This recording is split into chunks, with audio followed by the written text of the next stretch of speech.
कल के विषय में कोई प्रश्न है?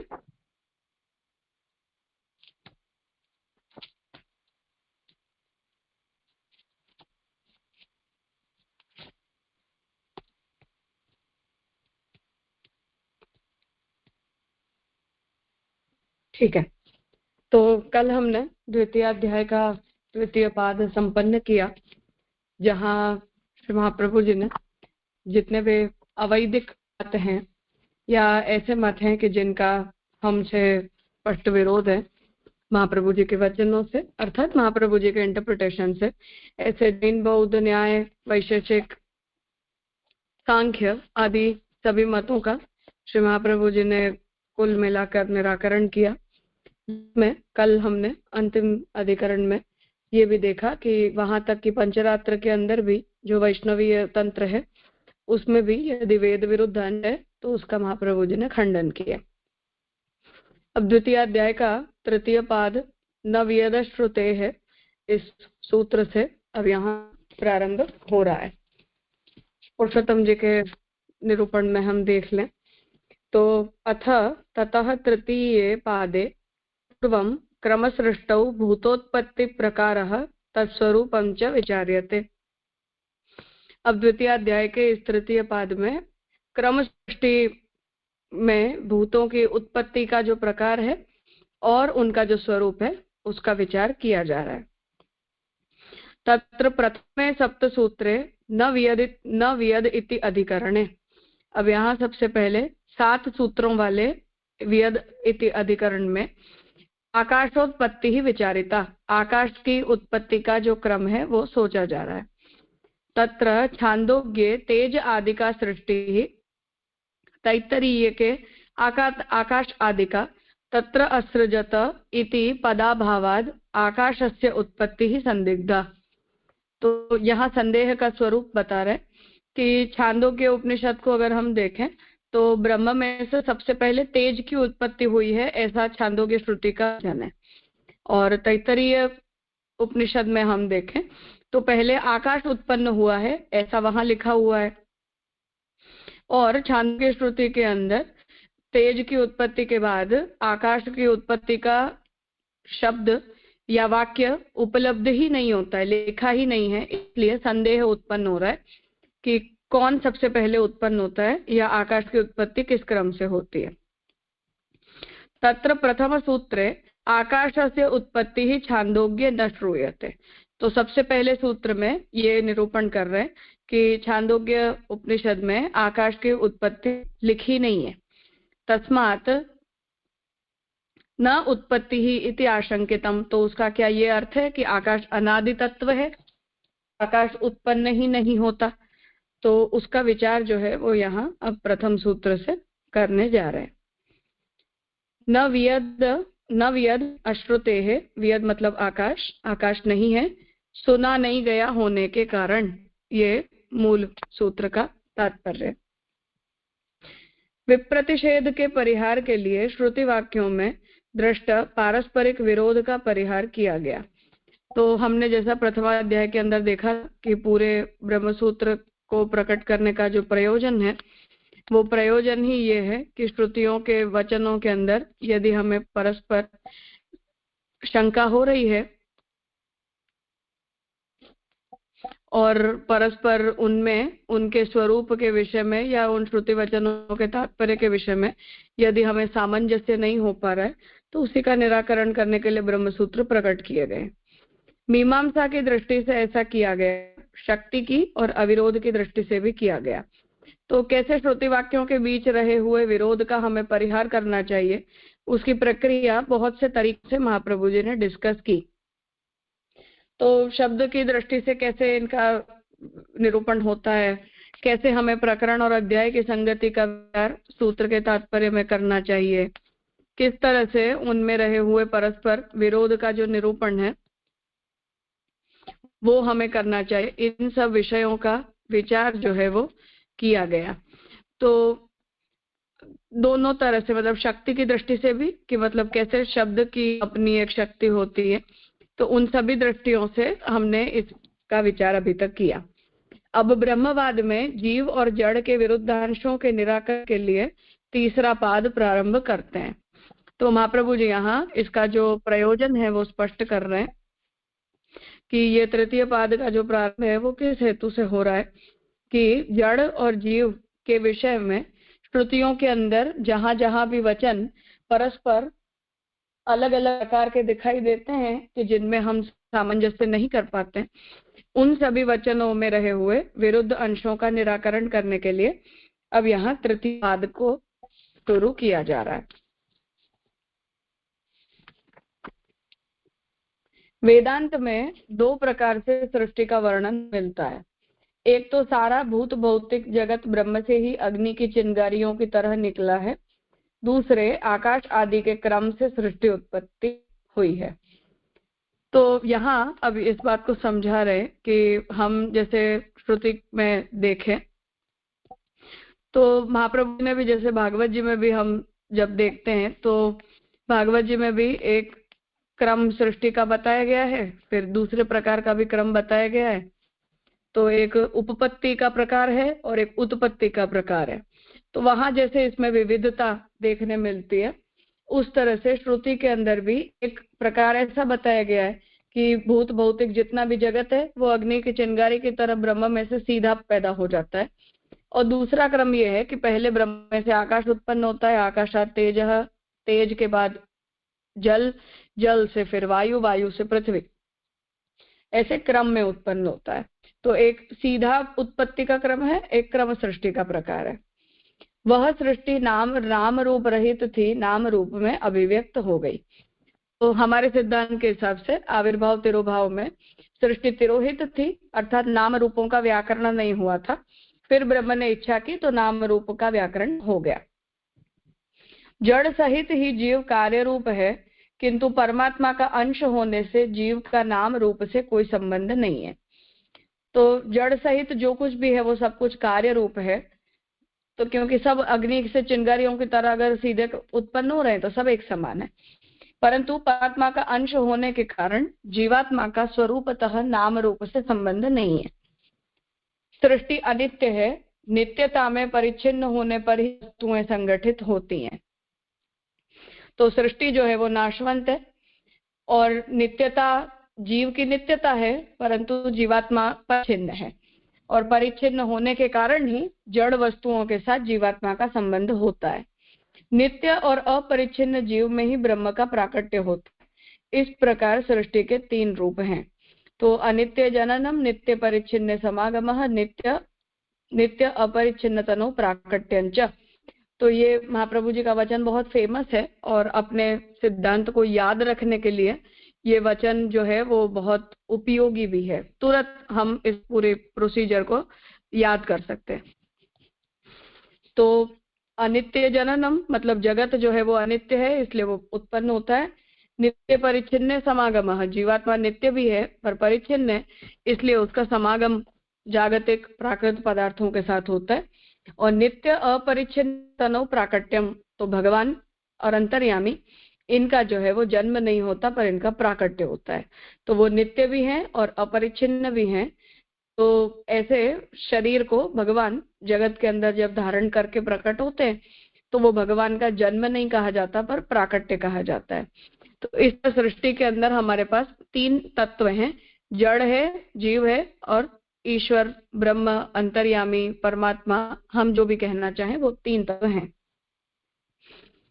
तो ये व्यवस्था बताई। दूसरे क्रम की जो क्रम सृष्टि है उसका विभिन्न प्रकार से वर्णन मिलता है। तो एक तो स्पष्ट है कि हाँ, अग्नि विस्फलिंग न्याय से सब कुछ ब्रह्म में से एक साथ उत्पन्न हो जाएगा, तो कोई पर्टिकुलर ऑर्डर के अंदर उनकी उत्पत्ति नहीं होती है। तो दूसरा जो प्रकार है क्रम सृष्टि का कि पहले ब्रह्म से आकाश उत्पन्न हो रहा है, फिर उसमें से क्रमशः सब कुछ पैदा हो रहा है। तो इसमें जो अलग अलग प्रकार से वर्णन मिलता है उसमें संशय हो रहा है। छांदोग्य में सदैव सौम्य इदमग्र आसीत इत्यादि उपक्रम करके तत्तेजो असृजत इत्यादि में तेज, जल और पृथ्वी की सृष्टि का वर्णन है, वायु और आकाश का उल्लेख नहीं है। तो ये सृष्टि छांदोग्य उपनिषद में बताया। तैत्तरीयक में ब्रह्मविद आपनोति परम इत्यादि उपक्रम करके तस्माद्वा एतस्माद्वा, तो आकाशो जायते इस क्रम में आकाश को सबसे पहले उत्पन्न किया और फिर सब कुछ आकाश में से क्रमशः प्रकट हुआ। दोनों में ही सृष्टि क्रम का उल्लेख है, इसलिए दोनों में एक वाक्यता तो है ही। तो समझने की बात यह है कि कुछ न कुछ इनमें कॉमन एलिमेंट्स तो हैं ही, कि जिससे दोनों ही श्रुति वचनों के अंदर सृष्टि की उत्पत्ति का क्रम जो है वो वर्णित हुआ है।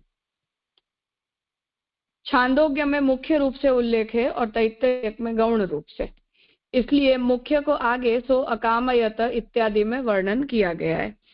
तो यहाँ तर्क दे रहे हैं कि छांदोग्य श्रुति के अंदर मुख्य निरूपण है, क्योंकि वहां तो बहुत छांदोग्य श्रुति बहुत बड़ी भी है, तो हर विषय का जो वर्णन है वो बहुत विस्तार से किया गया है। इसलिए ये जो विस्तृत वर्णन हमें प्राप्त होता है, उस विस्तृत वर्णन के अंदर हमें सृष्टि का ये क्रम मिल रहा है कि जिसमें आकाश और वायु की उत्पत्ति का उल्लेख है वो प्राप्त नहीं हो रहा। और दूसरी तरफ जो वर्णन दिया जा रहा है तैत्तिरीयक में, वो गौण वर्णन है, क्योंकि ब्रह्म ज्ञान के अंतर्गत वहां सृष्टि का और सृष्टि के पदार्थों का वर्णन किया जा रहा है। अब संशय होता है कि आकाश की उत्पत्ति होती है या नहीं।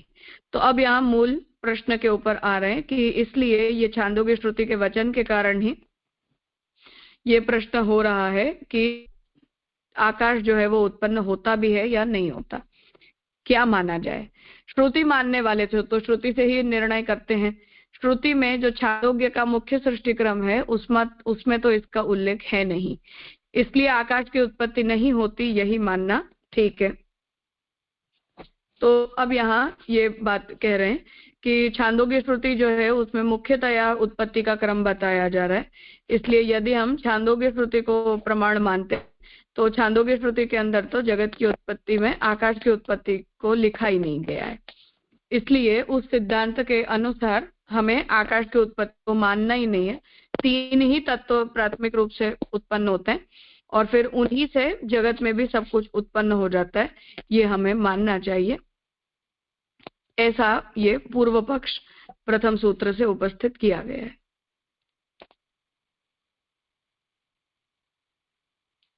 कुछ पूछना है?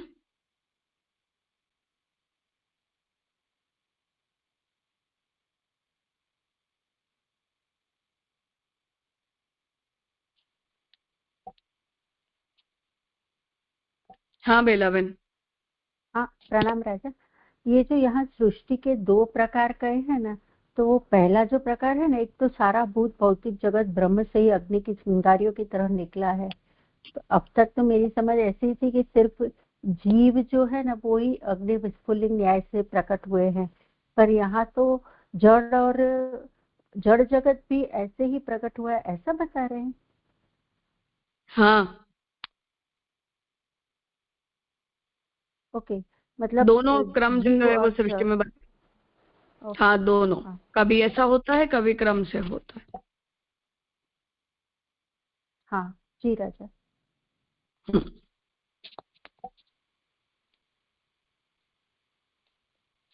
हाँ नीलेश भाई। जी दंडवत जी जी जी यहाँ कहा ना कि जैसे अग्नि से अस्मि अग्नि विस्फुट लिंग, वैसा एक प्रकार, और दूसरा प्रकार जो अभी क्रम सृष्टि का कहा, तो जो उसमें पहले में था उसमें ये तीन रूप गिनने हैं, ऐसी बात है ना, क्योंकि इस प्रकार सृष्टि के तीन रूप है। तो जो आपने वो ये कारिका दी है अनित्य जननम वगैरह, तो जड़ जीव और अवतार, जड़ जगत जीव और अवतार प्राकट्य, तो वो तीन रूप की बात विस्फुलिंग में जाएगी, ऐसी बात है ना जी? नहीं, दोनों ही स्थितियों में हमारा ओवरऑल यही सिद्धांत है जड़ जीव और ब्रह्म के बारे में। तो फिर निबंध में ये भी जो, महाप्रभु जी ने ये श्लोक लिखा है। हाँ ये श्लोक मेरे ख्याल से स्कंद दूसरे में भी बहुत डिस्कस किया गया है भागवत की। हाँ हाँ जी, तो ये जो तीनों रूप है जड़ जीव जगत के, वो हम लोग को जो ये क्रम सृष्टि होती है उसमें भी वही, मतलब वो तो हाँ, करने का ही ना। ओके सिद्धांततः हमारे वहाँ यही स्वरूप है। ओके हम्म। जी जी जी।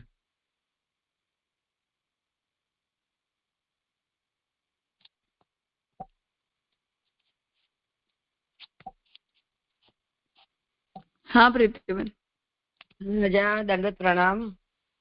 હા અરે આપણે અત્યારે આજે વિષય જે ચાલ્યો કે ભાઈ આપણે બે શ્રુતિઓમાં અલગ અલગ આવતી હોય વાત, તો આપણે એની એક વાક્યતા કરવી કેવી રીતે એ વિચાર અહીં ચાલી રહ્યો છે. પણ અહીં એટલે આ જે અત્યારે જે આ પ્રકાર આવ્યો એ પૂર્વ પક્ષ ચાલી રહ્યો છે હમણાં રાજા.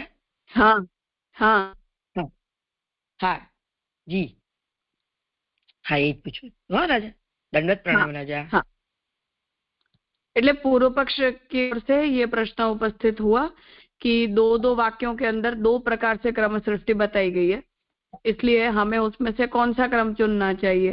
एक क्रम को अगर हम जेन्युइनली इम्पोर्टेंट मानते हैं तो आकाश की उत्पत्ति लिखी नहीं है, और दूसरा हम मानते हैं तो सृष्टि उत्पत्ति का विषय तैत्तिरीय श्रुति के अंदर गौण है, मुख्य नहीं है, इसलिए छांदोग्य श्रुति ज्यादा प्रमाण रूप लगती है. तो अब महाप्रभु जी उसकी एक वाक्यता करके बताएंगे, ऐसा समझना है. हाँ, इसलिए अभी हम इसमें ये सोचेंगे कि आकाश की उत्पत्ति कैसे होती है, या होती भी है या नहीं होती है, या दो श्रुतियों का क्या तात्पर्य सब क्या था. जी राजा. चलिए एक और एक प्रश्न है कि ये जो तीसरा पाद हमने चालू किया, ये तो दूसरे पाद में विविध मतों का जो प्रमेय के बारे में संदेह है या मतांतर है, उसका निर्णय वहां पे किया. तो तीसरे मत में फिर वापस जो हम लोग ने प्रमाण में देखे थे पहले अध्याय में, तो वो यही श्रुतियों के बारे में वापस प्रमेय के बारे में होती संदेह के ऊपर ये सूत्र है, या मतलब ये पाद है कि क्या सिनोप्सिस होगी. ये कि श्रुति के अंदर जड़ और जीव के बारे में जो वाक्य है उनके अंदर रहा हुआ मतभेद, तो ब्रह्म के बारे में जो था वो हम अब तक रिजॉल्व करके आए, पर जड़ और जीव के ही विषय में, उत्पत्ति के क्रम के विषय में और उनके स्वरूप के विषय में जो भी संदेह है उनका निराकरण तृतीय पाद में अपेक्षित है, ईश्वर के बारे में नहीं. सॉरी, ओके, हाँ, तो मतलब जो ब्रह्म के बारे में पहले था कि आकाश ही ब्रह्म है, कि वो वहाँ लक्षण कर किए थे, वो यहाँ पे नहीं, ऐसे ना. हाँ, ब्रह्म के बारे में यहाँ कोई संशय नहीं है. जड़ और जीव की उत्पत्ति का क्या ऑर्डर है और जड़ और जीव का क्या स्वरूप है, इसके विषय में यहाँ चर्चा है. जी जी. एक प्रश्न राजा ये है कि नित्य और अपरिच्छिन्न जीव में ही ब्रह्म का प्रागट्य होता है, तो वहां पर हमें अंतर्यामी लेना चाहिए कि क्या लेना चाहिए, परमात्मा लेना चाहिए, क्या लेना चाहिए राजा. नहीं, ये अवतार के लिए महाप्रभु जी का मुंह वचन. अच्छा. और अंतर्यामी के लिए भी है फिर दोनों, क्योंकि अंतर्यामी भी, हाँ दोनों के लिए, क्योंकि अंतर्यामी भी जीवात्मा के साथ हमारे शरीर में प्रविष्ट होता है ना, तो उसके लिए भी है, और फिर जब भगवान अवतार स्वरूपों को जब धारण करते हैं तो उनके लिए भी है कि उन अवतार रूपों में भगवान कैसे रूप से प्रकट होते हैं.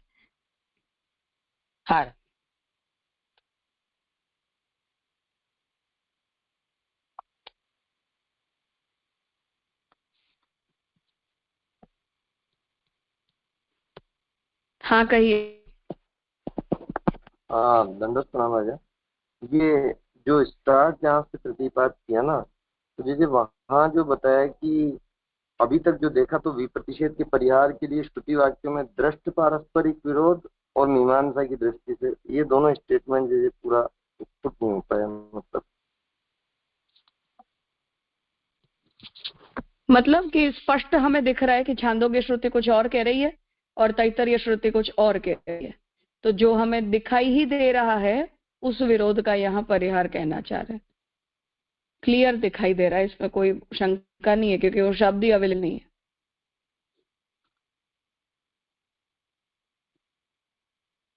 और प्रथम अध्याय के अंदर जो पूरा प्रक्रिया बताई कि दो वाक्यों के अंदर विरोध हो, तो उसे हमें कैसे रिजॉल्व करना चाहिए, उसे महाप्रभु जी ने कहा कि वहां हमने मीमांसा की दृष्टि से भी देखा, और शब्द शक्ति मतलब अभिधा शक्ति के द्वारा कैसे हम प्रॉब्लम को सॉल्व कर सकते हैं, वो भी हमने अब तक ब्रह्म के विषय में देख लिया।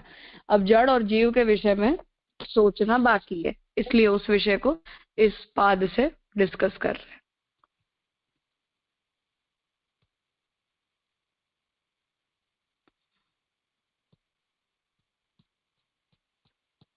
ये अविरोध की दृष्टि से भी किया तो उसका क्या मतलब, जिसने मीमांसा से किया, शक्ति से किया, अविरोध की दृष्टि से भी किया, मतलब कि दो अलग अलग अर्थ प्रकट हो भी रहे हों तो उसका मतलब ये नहीं है कि वो दोनों एक दूसरे से विरुद्ध है। दोनों भी बात रहती है, ऐसा भी हो सकता है। जैसे एक में माया से सृष्टि बताई हो और दूसरे के अंदर जो है वो प्रकृति से बता दो, तो हम ये कह देंगे कि कल्प भेद से दोनों हो सकती है, तो हो गई ना प्रॉब्लम सॉल्व। ऐसा। अच्छा। और मीमांसा में तो जैसे वो जो है ना पैरामीटर आपने एक बार समझाए थे कि जैसे लिंग है, प्रकरण है, तात्पर्य है, ये सब आएंगे ना उसमें तो? हाँ, सब आएंगे। जी। तो जी ये सिर्फ प्रथमाध्याय की बात है या अभी तक अपन ने जो दोनों पाठ देखे वहां भी तो ये लागू हो रहा है नियम? क्योंकि अविरोध में ही हम चल रहे हैं अभी द्वितीय अध्याय में ही। हाँ, मतलब मुख्यतया प्रथमाध्याय में ये सारे विषय थे, द्वितीय अध्याय के अंदर तो फिर अन्यों का खंडन मुख्य सब्जेक्ट है, इसलिए मूलतः प्रक्रिया का निरूपण प्रथमाध्याय में। अच्छा, हाँ बिल्कुल स्पष्ट हो गया इसका।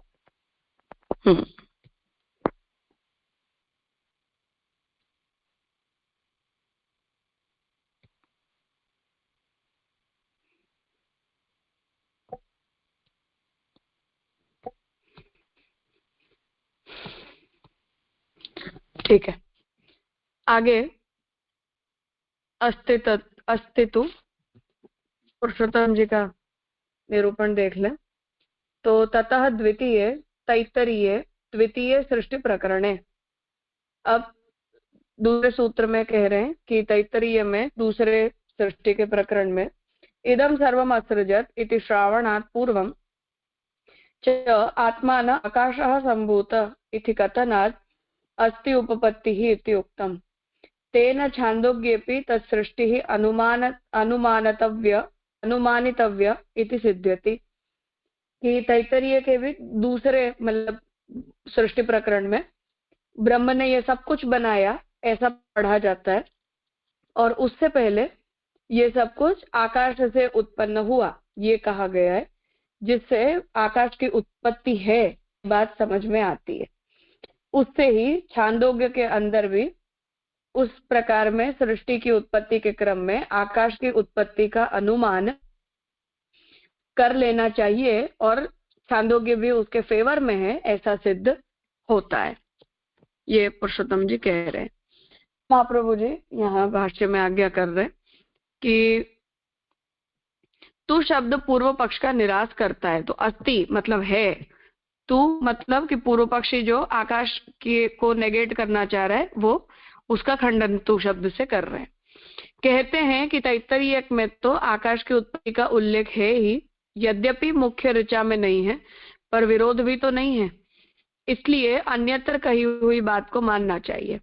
तो महाप्रभु यहाँ ये कहना चाह रहे हैं कि तैत्तरीय में जो पूर्व पक्षी ने प्रॉब्लम बताई वो ये बताई कि तैत्तरीय के अंदर भी मूल सृष्टि की उत्पत्ति के क्रम में आकाश की उत्पत्ति नहीं बताई गई है, पर अवान्तर प्रकरण में आकाश की उत्पत्ति का उल्लेख है और छांदोग्य में तो है ही नहीं। इसलिए हमें बल अगर हम डालें इस बात के ऊपर तो हमें छांदोग्य की ये बात को देखते हुए इस बात को हमें स्वीकार कर लेना चाहिए कि ब्रह्म जो आकाश की उत्पत्ति होती नहीं है। तो महाप्रभु जी कह रहे हैं कि तैत्तरीय के अंदर भी आकाश की उत्पत्ति का उल्लेख चाहे मुख्य ऋचा में नहीं है, परंतु आकाश उत्पन्न हुआ ही नहीं या आकाश उत्पन्न होता ही नहीं, ऐसा आकाश की उत्पत्ति का निषेध करने वाला भी कोई वचन नहीं है।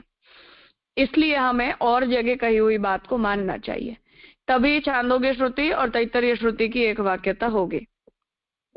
एक के ज्ञान से समस्त का ज्ञान हो जाता है, इस प्रतिज्ञा से भी उक्त बात मान्य है।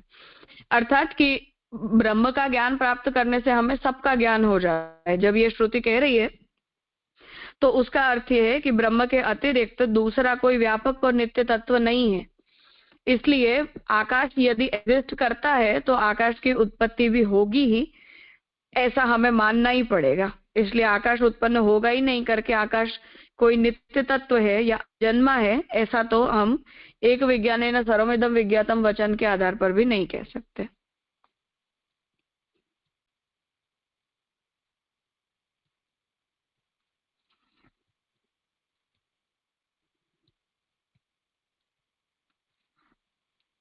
कुछ पूछना है?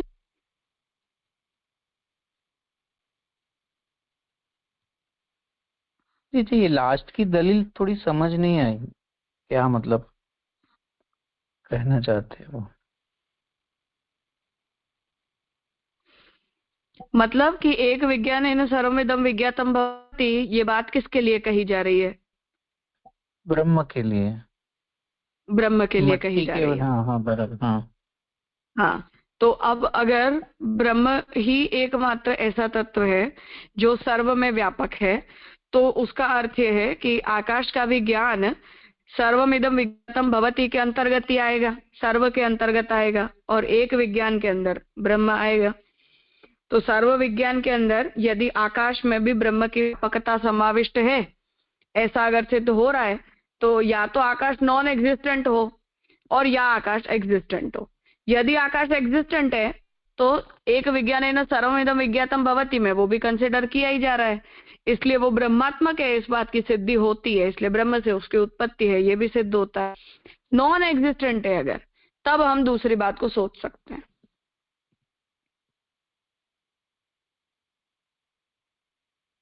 जी जी जी।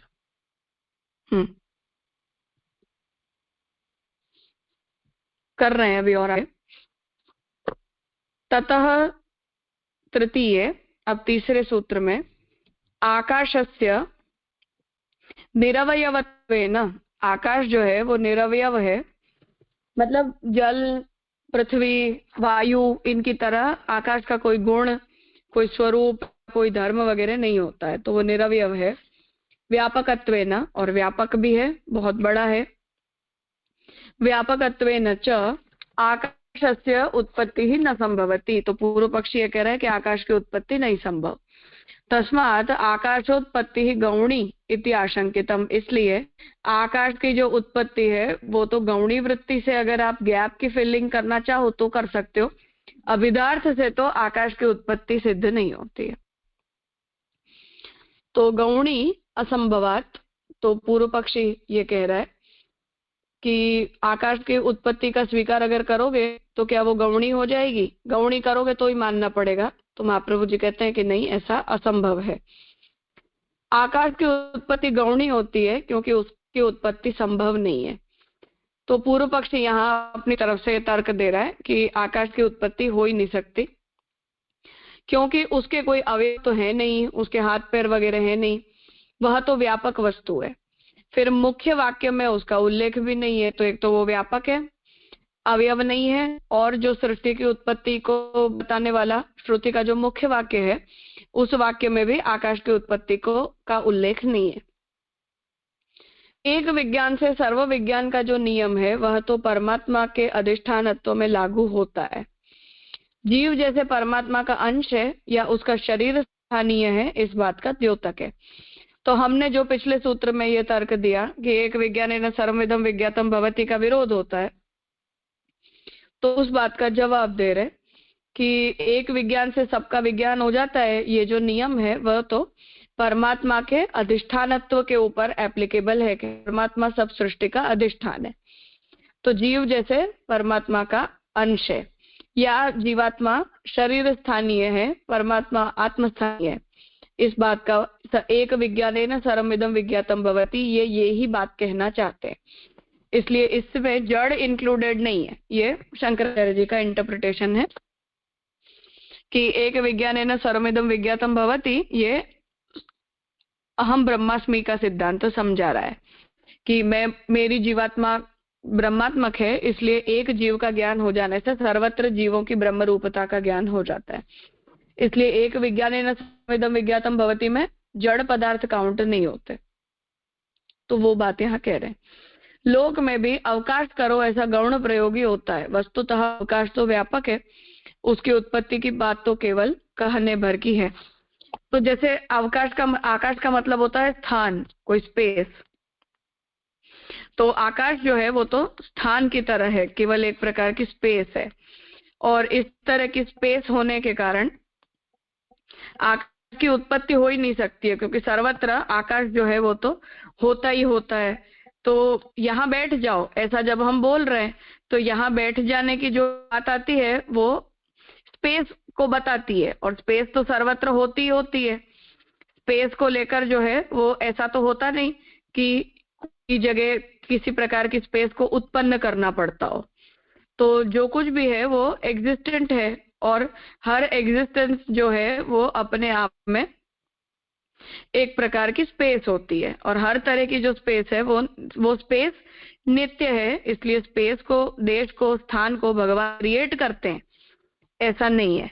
तो इसे यहाँ समझाना चाह रहे कि इसलिए हमें आकाश को नित्य पदार्थ के रूप में मानना चाहिए। आकाश से उत्पत्ति का क्रम हमें नहीं, आकाश उत्पन्न होता है ऐसा हमें नहीं कहना चाहिए। ये यहाँ पूर्व पक्षी का ओपिनियन।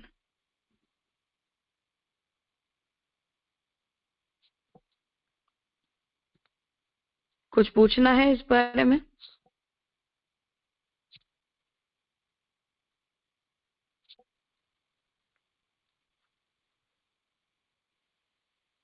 પ્રણામ રાજા. રાજા અહીંયા પૂર્વ પક્ષી કોણ છે?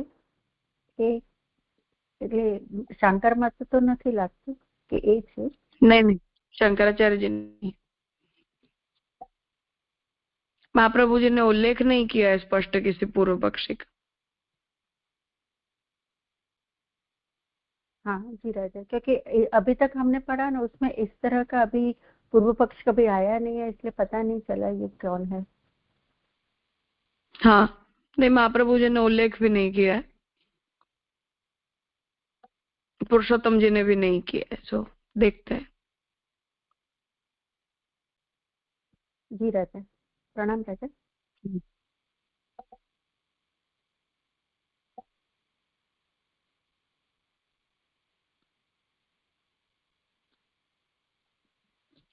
ठीक है।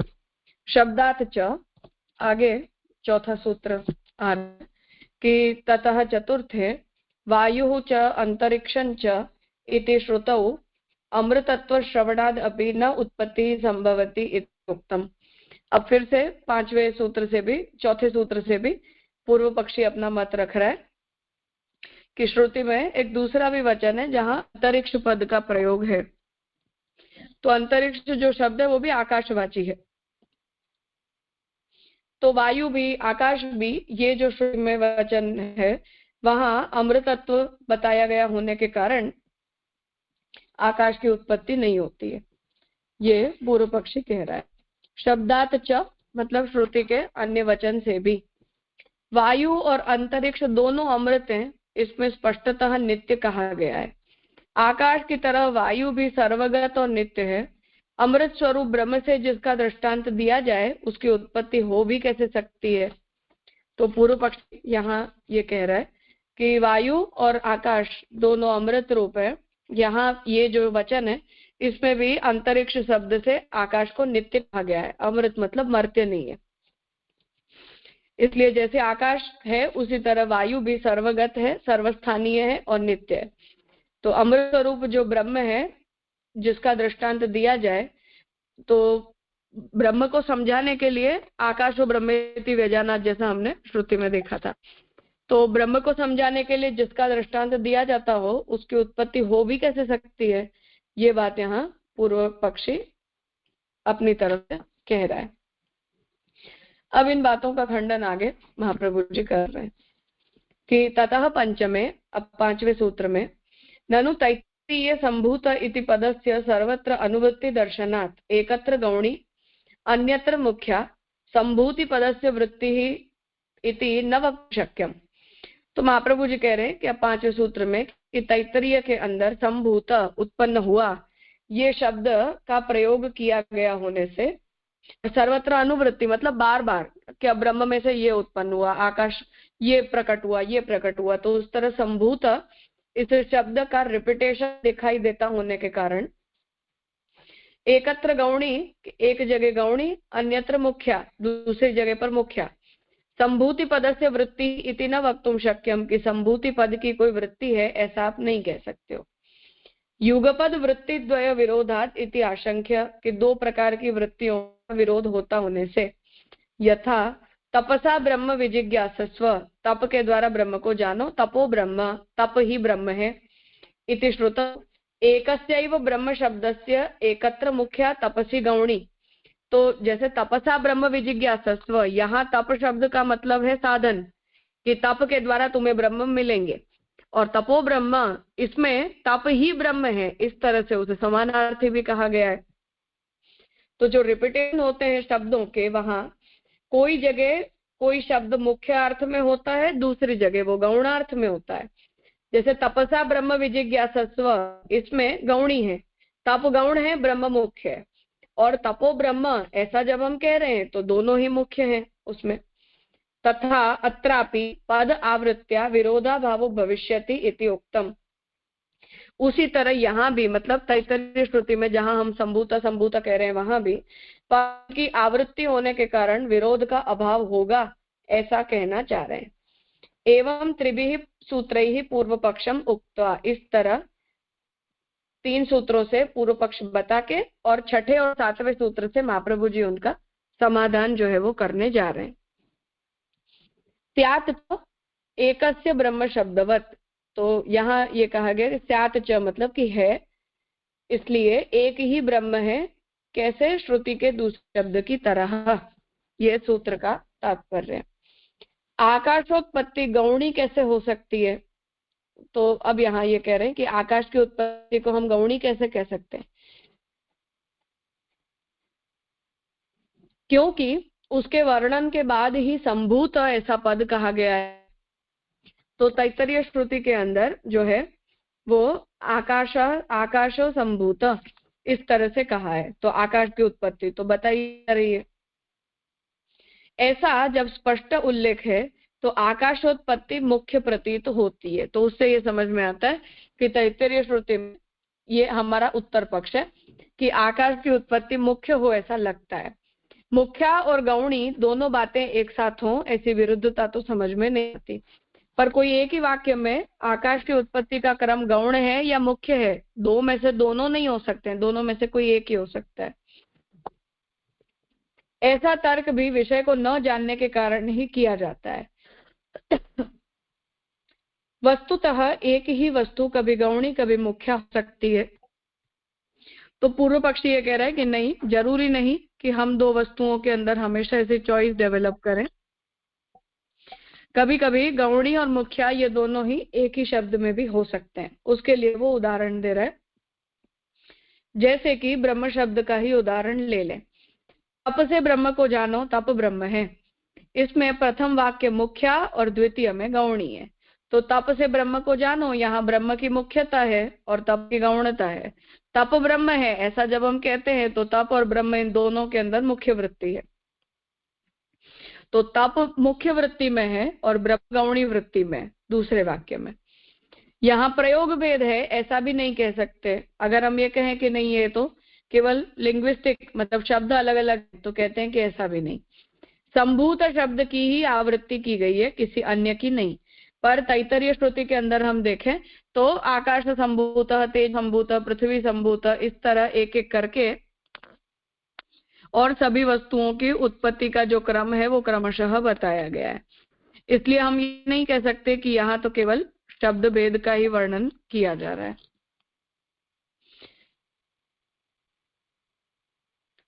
प्रयोग भेद तो जब माना जाता जबकि तादृशार्थ अर्थात किसी की किसी से तुलना की जाती। सत्कार्यवाद में उत्पत्ति की पूर्व दशा में कारण भाव से ही कार्य होता है। तो सत्कार्यवाद के अंदर तो उत्पत्ति से पहले जो कारण की दशा होती है उसी में कार्य प्रकट होता है, आत्मा ही उसमें कारण है। अतः पूर्व दशा में आकाश कारण भाव से रहता है। इसलिए पहले की दशा में आकाश का अभाव नहीं है, मतलब आकाश का प्रागभाव नहीं है, आकाश की स्थिति तो होती है, इसलिए आत्म सत्ता से ही उसकी सत्ता होती है। तो जब सृष्टि नाम रूप कर्म जब तिरोहित होते हैं तब भी आकाश की सत्ता होती है और फिर आकाश की भाव सत्ता होती है। इसलिए आत्म सत्ता से ही उसकी सत्ता है, उसकी आकाश रूप से पृथक सत्ता नहीं रहती। इसलिए ब्रह्म जब सृष्टि का निर्माण करते हैं तो जिस स्थान में सृष्टि का निर्माण करते हैं, जिस जगह रहकर सृष्टि को प्रकट करते हैं, तो आकाश ब्रह्म जिसे अपना अधिष्ठान बनाते हैं आत्म रूप से, मतलब व्यतिरिक्त रूप से नहीं, विभक्त करके नहीं, पर आत्म रूप से जिसे भी ब्रह्म अपना स्वरूप अपने अधिष्ठान के रूप में चुनते हैं, वही अधिष्ठान रूप आकाश होता है। इसलिए आकाश ब्रह्म से कोई व्यतिरिक्त तत्व नहीं है, उसकी आकाश रूप से पृथक सत्ता नहीं रहती। सृष्टि दशा में अन्य कार्य की तरह ब्रह्म से प्रकट आकाश की जो पृथक रूप से सत्ता होती है वही संभूत पद से गौणी बात कही गई है। तो पूर्व पक्षी ये बात कह रहा है कि पूर्व में तो ब्रह्म की आत्मसत्ता के रूप में ही आकाश रहता है, आकाश की ब्रह्म से व्यतिरिक्त सत्ता नहीं होती है। और फिर जब ब्रह्म को जगत को उत्पन्न करना होता है तब आकाश शब्दवाची जो तत्व बनता है या जो तत्व ब्रह्म से प्रकट हो जाता है उस वस्तु की भी पृथक सत्ता नहीं रहती है, पर वो संभूत शब्द के द्वारा गौणी वृत्ति से वो बात कही जाती है। वायु की संभूति का बोधक वाक्य आकाश भावापन्नता का, अंशी संभूति का बोधक वाक्य वायु भावापन्नता का बोधक है। और फिर जब दूसरा वाक्य वायु भी उत्पन्न होता है, क्योंकि छांदोग्य श्रुति के हिसाब से वायु और आकाश दोनों का वर्णन नहीं है, दूसरे वाक्य में वायु और अंतरिक्ष को अमृत कहा, इसलिए पूर्व पक्षी इस बात को सिद्ध करना चाह रहा है कि केवल 3 तत्व उत्पन्न होते हैं, 2 तत्व नित्य हैं। इसलिए वो ये कह रहा है कि आकाश की संभूति बताने के बाद जब वायु की संभूति का वाक्य आ रहा है तो उसमें आकाशा भावापन्नता का वर्णन है कि वो आकाश और वायु आत्मसत्ता, ब्रह्म की आत्मसत्ता रूप है, इसलिए ब्रह्म से व्यतिरिक्त कार्य के रूप में वो प्रकट नहीं होते हैं। और अब जब आकाश की बात आती है तो वो वायु भावापन्नता का बोधक है, क्योंकि सब जगह ब्रह्म ही एकमात्र कारण है, इसलिए अनेक लक्षण नहीं की गई, इसलिए अनेक लक्षण नहीं किए गए, क्योंकि चाहे आकाश हो चाहे वायु हो, जो कुछ भी है वो ब्रह्मात्मक है, और ब्रह्मात्मक होने के कारण हर वस्तु अपने मूल स्वरूप में ब्रह्म रूप होने के कारण ब्रह्म के स्वरूप में ही स्थिति करती है। इसलिए वो चाहे आत्मा हो चाहे कोई अन्य, मतलब चाहे आकाश हो चाहे वायु हो, जो कोई भी नित्य तत्व है उन नित्य तत्वों की ब्रह्म में आत्म भावापन्नता का स्वीकार जो है वो हमें करना चाहिए, उन्हें ब्रह्म से व्यतिरिक्त कार्य के रूप में हमें नहीं कहना है। इसीलिए फिर छांदोग्य श्रुति ने उनका अलग लक्षण नहीं कहा है। तद भावापत्ति विशेषण के निराकरण के लिए भी लक्षण नहीं किए गए, क्योंकि सब स्वभाव से ब्रह्म रूप ही तो है, इसलिए आकाश संभूति गौणी ही है। और तद भावापत्ति विशेषण के निराकरण के लिए मतलब कि फिर ब्रह्म से उत्पन्न हो रहा है ऐसा हम कहेंगे तो फिर से प्रागभाव की स्थिति में वो तिरोहित होकर कहाँ रहा था, या जब ब्रह्म भी अपने ही स्वरूप को अधिष्ठान बनाता है, तब जब ब्रह्म अपने स्वरूप को अधिष्ठान रूप बना रहा है तो अधिष्ठानात्मिका सत्ता जब ब्रह्म की है तब अपनी अधिष्ठानात्मिका सत्ता के अंदर ही उसकी आकाश रूपता को हमें मान लेना चाहिए। इसलिए आकाश ब्रह्म से व्यतिरिक्त तत्व के रूप में रहता नहीं है।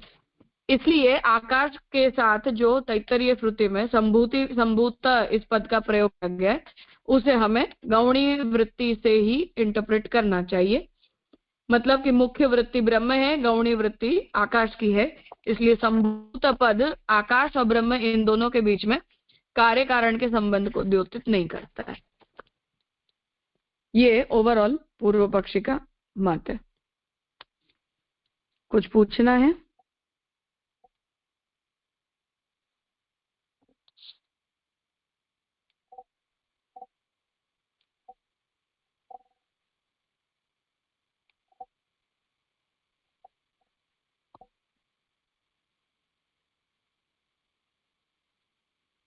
हाँ चल।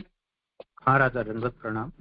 राजा, एक तो जो आपने पुरुषोत्तम जी का बताया था कि बार बार जो संभूति आ रहा है तो उससे गौड़ी, मतलब वो बात समझ नहीं आई पुरुषोत्तम जी की क्या बताना चाह रहे हैं कि बार बार आवृत्ति हो रही है तो उससे क्या गौणी गौणी उनको समझा जा रहा है कि उनकी उत्पत्ति हो रही है?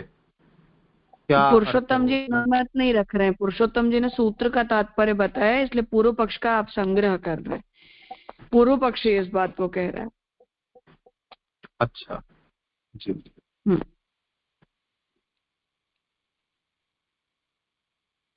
और राजा संभूत तो इस पद का जो प्रयोग हो रहा है वो हर वस्तु के लिए किया गया है। ऐसा तो है नहीं कि पर्टिकुलरली आकाश के लिए किया गया है। तो इसलिए हमें वहां ब्रह्म का इम्पोर्टेंस है और जो पदार्थ है उसकी गौणता है, ऐसा हमें समझना चाहिए। और उसकी गौणता समझते हुए हमें ब्रह्म के विषय में ये कहना चाहिए कि यहाँ ब्रह्म भावापन्न हो रहे हैं, ये बताना श्रुति का मुख्य लक्ष्य है। वस्तुओं की काउंटिंग को बताना ये श्रुति का मुख्य लक्ष्य नहीं है। इसलिए चाहे आकाश हो चाहे न हो, चाहे वायु हो चाहे न हो, वो टारगेट नहीं है। ब्रह्म नाम रूप कर्मों में प्रकट हो रहे हैं, ये टारगेट है। इसलिए आकाश शब्द गौणी है, ब्रह्म शब्द मुख्य है। ऐसे अर्थ निकालो।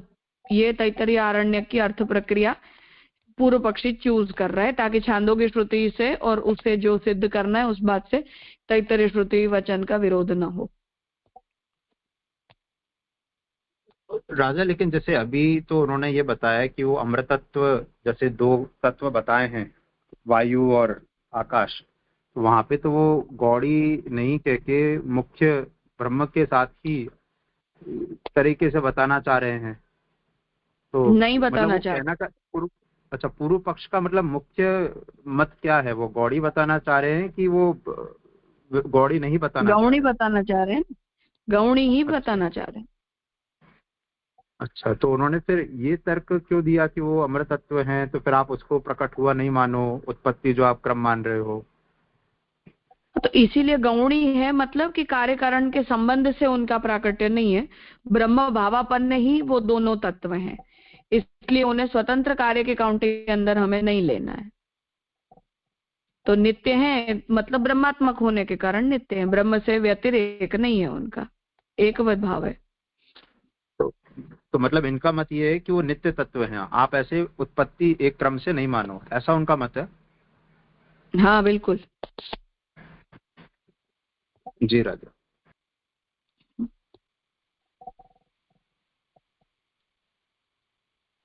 और कोई?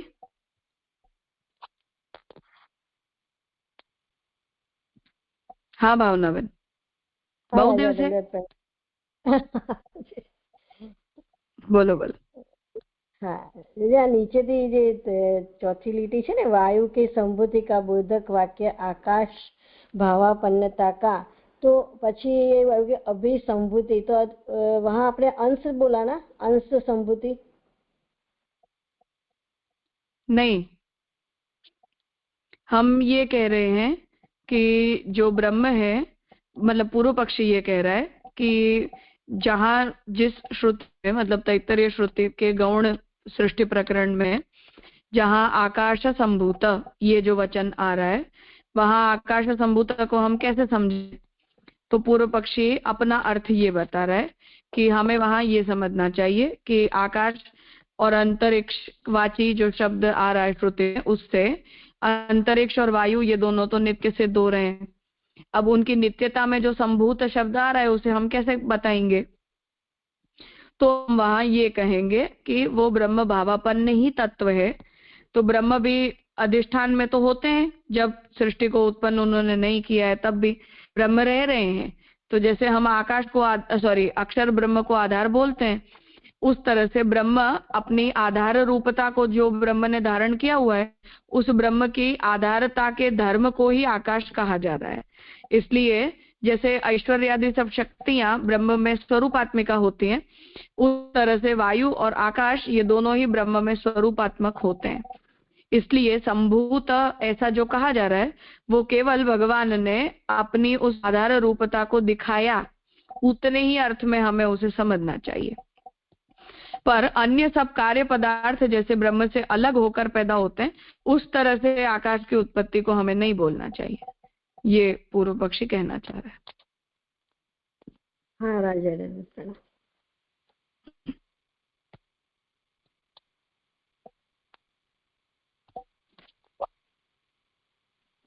तो हम जैसे उत्पत्ति शब्द को कैसे अभाव में इंटरप्रेट करते हैं कि उत्पन्न हुआ मतलब क्या, कि था ही ऑलरेडी, केवल दिखने लग गया। तो उस तरह से ब्रह्म ने अपनी आधार रूपता को दिखा दिया, तो हमने उसे आकाश कह दिया। तो उससे वो पैदा होके अलग हो गया, ऐसा कार्य की तरह आकाश की गिनती नहीं होगी। तो ऐसा अगर हम मान लेंगे तो उससे छांदोग्य श्रुति का भी वचन रह जाएगा कि तीन ही तत्व होते हैं, और आकाश की नित्यता जो पूर्व पक्षी कहना चाह रहा है वो भी साबित हो जाएगा। ये पर्पज है पूर्व पक्षी का। हाँ राजा समझ में आया। दंडवत प्रणाम राजा।